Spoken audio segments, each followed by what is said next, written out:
Hi, I'm Philip with G6 Technology Services, and in this edition of Old Computer Showcase, we're going over this nicely maroon colored laptop from, I guess, somewhere in the early 2000s. I'm not exactly sure, and I'm not sure exactly how to pronounce this brand either. It's either Averatec or Averatec or something.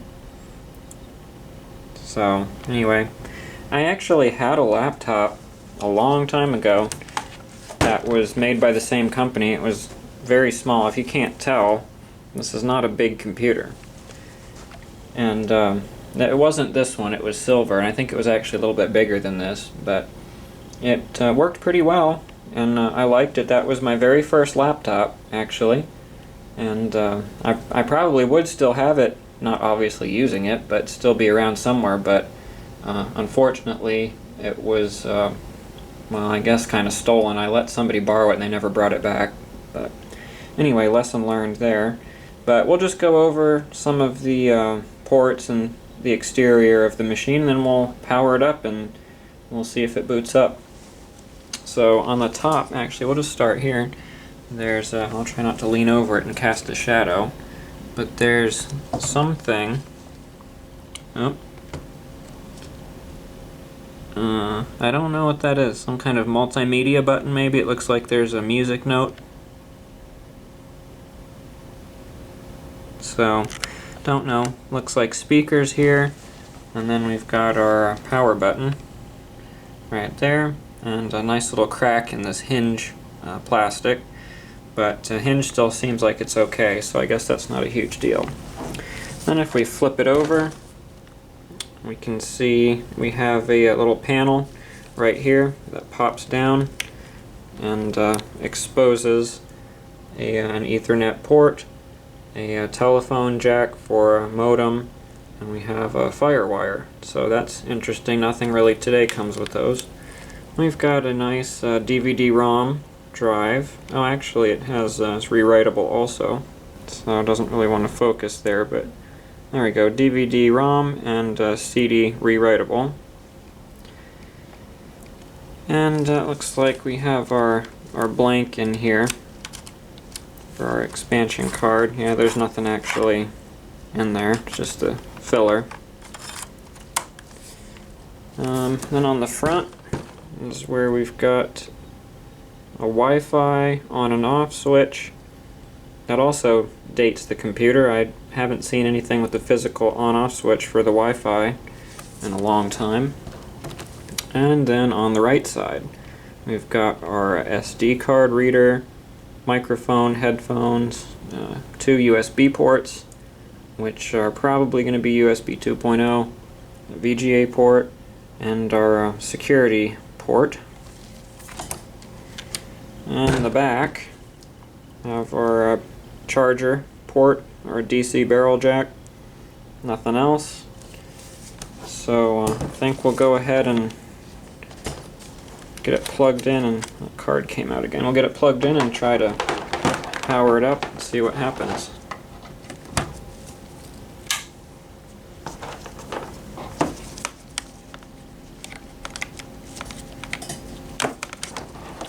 The battery is not going to be any good on this anymore after all this time. I think it has, yeah, there we go, some indicators down here. But here's what it looks like. We've got our white interior, and then some nice indicators down here. We've got our battery status, caps lock, num lock, hard drive activity, Wi-Fi, power indicator, and our trackpad, and of course we're designed for Windows XP. Have our white keyboard, and this model fortunately does have full-sized number keys. The one that I had, the silver one, had the number keys were actually the same height as the function keys, and of course it's so small there's no number pad, so it was very inconvenient and annoying to have to type numbers on those tiny little keys. So this one's got full height number keys, so that's nice. And I guess we'll look at the model real quick before we turn it on. I forgot to show that, so we'll just go ahead and kind of zoom down in that area. So there's the little information label, 1000 series.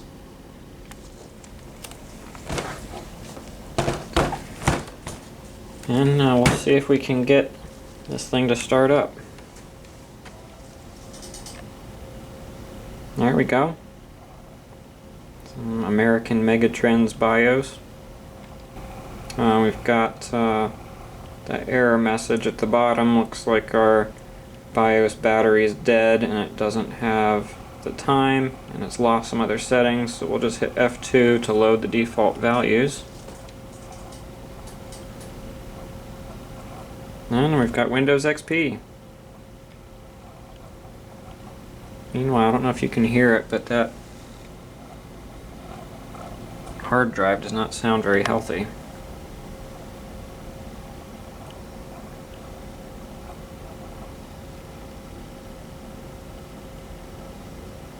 And it's hard to believe, but boot up times like this were normal back then. Something like this these days are almost border on unacceptable. It's just so slow. Alright, it's going. Welcome.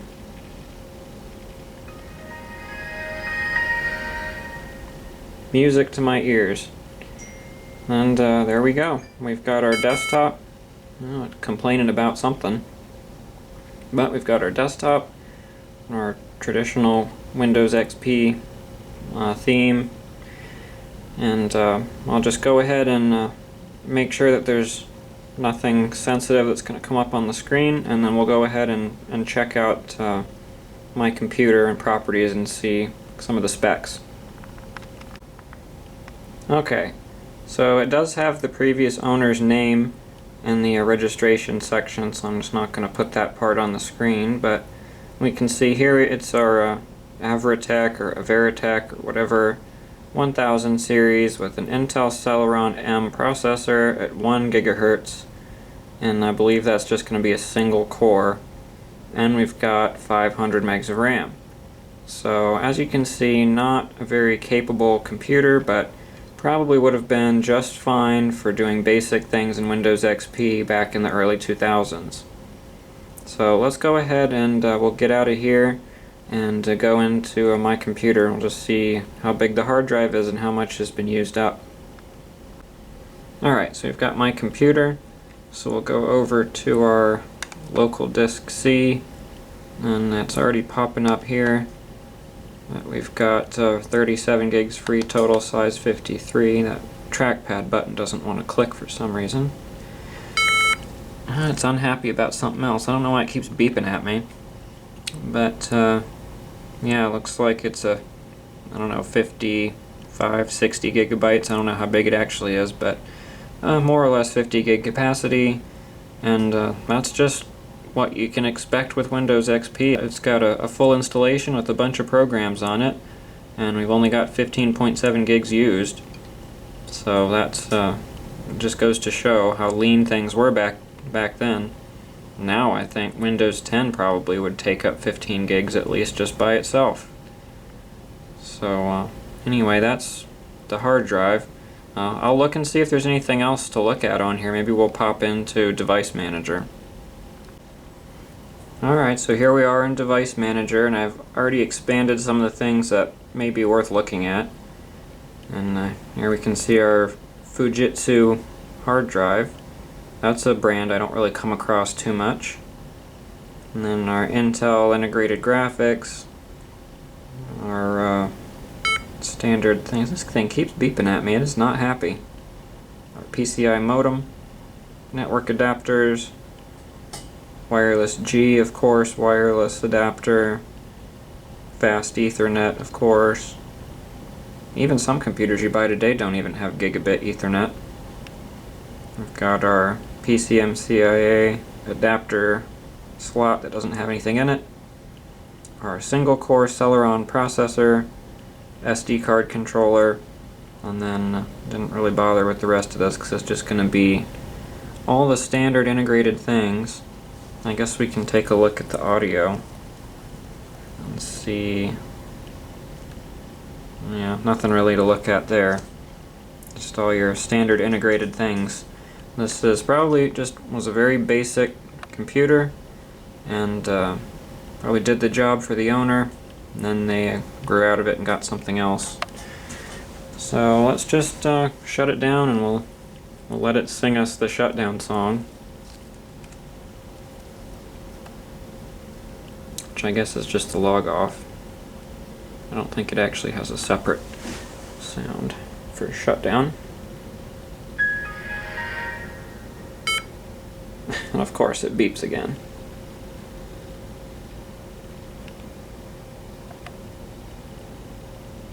Windows is shutting down. And that'll take a little bit if the startup was anything to reference it by. But I just really like Windows XP. There we go, it's off.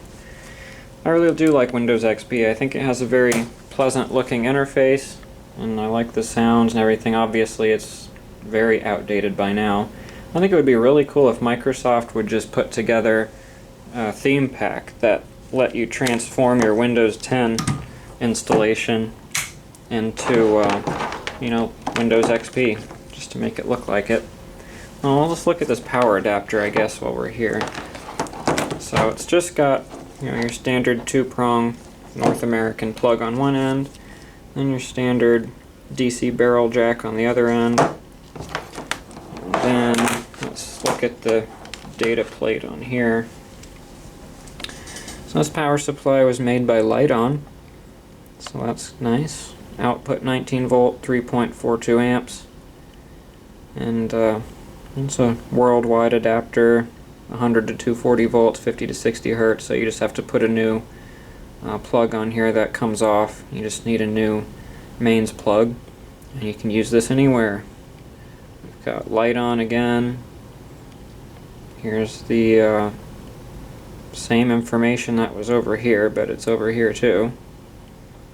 I mostly know Lite-On from making optical drives, so I didn't know they actually made power supplies. But let's see what the other side looks like. Nothing. It's completely blank. Not even a little green power light. But anyway, that's that. The Averatec or Averatec 1000 series. I didn't see a specific model number under here. It just says 1000 series. So I don't know if there were other models. Actually, right here it also says manufacturing date is 5 of 2005. So that is quite old, and I don't know what that writing on there means. Well, let's take the battery out while we're at it. So we'll just see if I can let that go with one hand. It's kind of difficult. While I'm holding the camera, I might have to just do that real quick and come back. So I'll do that. Okay, got the battery released. So there we go. Got our battery compartment, and then the battery itself. I don't know what that is, if they spilled something on it or if it's leaking. 49 watt hour. Lithium ion. And then one of these notebook battery connectors. Standard. Nothing really to see there. Okay. Well, that's pretty much it. So, don't really know what I'm going to do with this. It was dropped off to be recycled, so it may end up going to e-waste, or I don't know, I might just keep it around the shop. I'll wipe the hard drive and do something with it, I'm not sure. Anyway, I hope you enjoyed, and thanks for watching. Have a great day.